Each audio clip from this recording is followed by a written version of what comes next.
വീട് പണിയുന്നവർ പൊതുവെ പറയുന്ന ഒന്നാണ് കൺസ്ട്രക്ഷൻ കോസ്റ്റ് പ്ലാൻ ചെയ്തതിലും ഒരുപാട് കൂടിപ്പോയെന്നത്. ഇത് എന്തുകൊണ്ടാണ് സംഭവിക്കുന്നത്?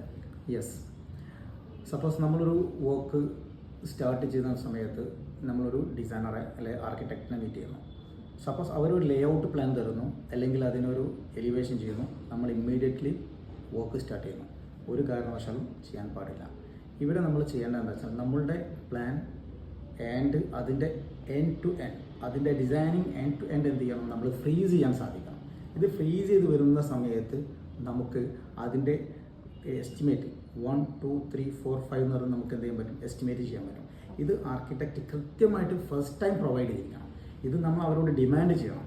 സോ നമുക്ക് വർക്ക് സ്റ്റാർട്ട് ചെയ്യാൻ പോകുന്നു, എനിക്കതിൻ്റെ കോസ്റ്റ് അതിൻ്റെ എസ്റ്റിമേറ്റ് അത് നമുക്ക് നമ്പർ എഴുതിയിട്ട് തന്നു കഴിഞ്ഞാൽ നമുക്ക് നമ്മുടെ സിസ്റ്റത്തിൽ കറക്റ്റ് കാണാൻ പറ്റും. നമ്മുടെ സിസ്റ്റത്തിലിട്ട് നമുക്ക് ചെയ്യുകയാണെങ്കിൽ ഇത് സ്റ്റാർട്ട് ചെയ്ത് അവസാനിക്കുന്നത് വരെ നമുക്ക് അതിനെ ഓരോന്നായിട്ട് നമുക്ക് ഡിവൈഡ് ചെയ്യാൻ പറ്റും, നമുക്ക് കോൺട്രാക്റ്റ് കൊടുക്കാൻ പറ്റും.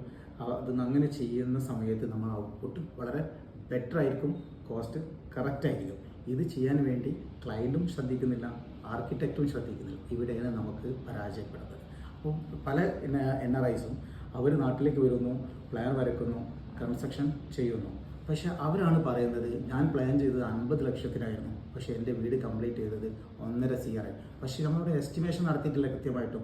അത് ശരിക്കും ക്ലയൻറ്റിൻ്റെ ഒരു ഫെയിലിയർ തന്നെയാണ്. ശരിക്കും ക്ലയൻറ്റ് ഇത് കൃത്യമായിട്ട് അവർക്കും ഇതിനെ പറ്റിയൊരു അവയർനെസ് ഉണ്ടായിരിക്കണം. അപ്പോൾ ഞങ്ങളൊക്കെ ഞങ്ങളുടെ അടുത്ത് ക്ലയൻറ്റ് വരുന്ന സമയത്ത് അവരോട് പറയുന്നത് നിങ്ങളെ ഇതിനെപ്പറ്റി സ്റ്റഡി ചെയ്യൂ, നിങ്ങൾ ഈ കോസ്റ്റ് പഠിക്കൂ, അല്ലെങ്കിൽ നിങ്ങൾ ഇതിൻ്റെ മെറ്റീരിയൽസ് പഠിക്കൂ. ആ മെറ്റീരിയൽസ് വരെ നമുക്ക് ഫ്രീസ് ചെയ്യാൻ സാധിക്കണം. മെറ്റീരിയൽസ് കൂടി ഫ്രീസ് ചെയ്യാൻ പറ്റുന്ന സമയത്താണ് കോസ്റ്റ് പറയാൻ പറ്റുക.